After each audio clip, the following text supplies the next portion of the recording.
Under the Nazi regime, soldiers alongside university students search everywhere to collect all contraband books that go against the German spirit. The Berlin Diary is a story between a Jewish girl and a male German university student. The boy, Arwen, is one of the students conscripted to abolish and burn the illegal books. He, like many others, is under the impression that to uphold Hitler's beliefs is the best possible way to live, and he therefore fulfills his duty. When Arwen enters a bookshop with the intention of learning more about German history and the correct ideals, he comes across Rosa. Rosa is an empathetic, caring young Jew, unbeknownst to Arwen, who works at the bookstore. She has a love for the power of literature that matches Arwen's enthusiasm for knowledge, and she therefore takes a liking to him. Arwen often visits Rosa, and the opposite natures begin to merge, marking the start of their love. Conflict arises when Arwen is going through the houses performing his duty, only to find Rosa crying in her ransacked house, books splayed and ripped on the floor. As he comforts her, she warns him about the corruption of the Nazi regime and the innocent people being injured. The dramatic tension builds as the book burnings in the Babelplatz courtyard occur.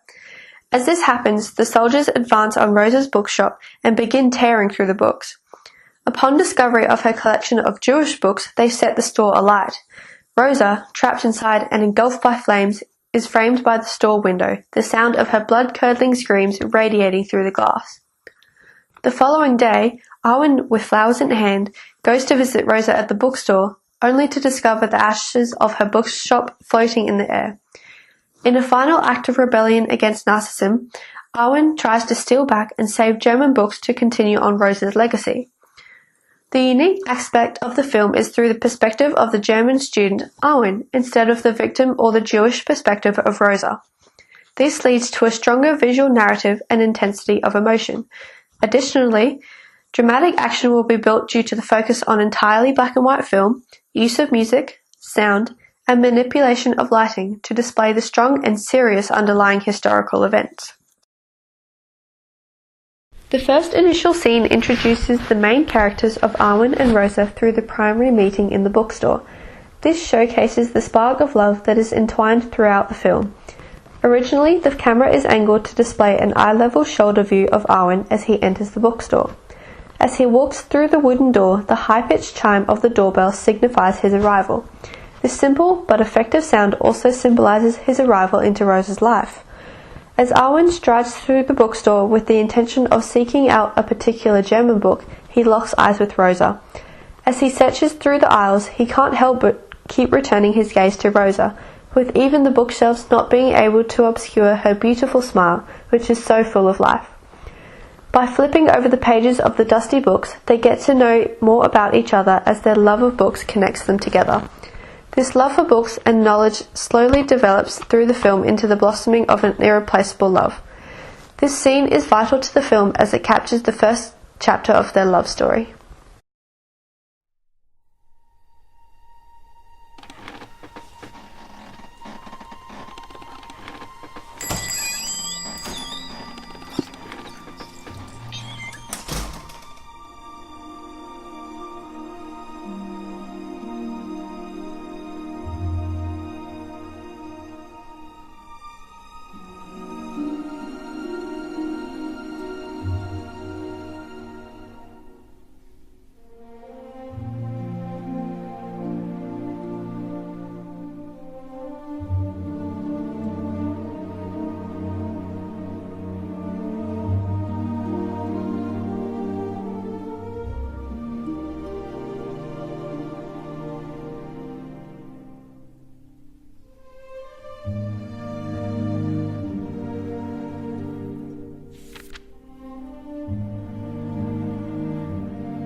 This scene describes the oppressive force of the German students and soldiers as they strip away knowledge available to the German people by stealing and ransacking homes for books. Soldiers march alongside the German students, their boots thumping heavily along the stone courtyard. Rosa's heartbeat intensifies as she hears the soldiers bashing against the door of her home and spitting out fast-paced German phrases, a sense of urgency behind every word. Rosa's stomach sinks as she hears the door creak open. She is sent into a whirlwind of panic as she fears that some of her special Jewish books may be stashed in the house. The darkness cloaks her, persuading her that she is safe, with only the strong musty smell of the basement and the creaking of feet along the wooden floorboards overhead to remind her danger is near. They pace into the kitchen and living room before there is a complete silence, until there is a sudden banging on the floorboards. Curious as to what is happening, Rosa goes to investigate to discover the soldiers ripping and tearing her books to shreds. The room becomes laced with strewn text and the once wooden floorboards are no longer visible. Owen arrives to discover Rosa distraught and crying on the floor amongst the ripped and splayed books.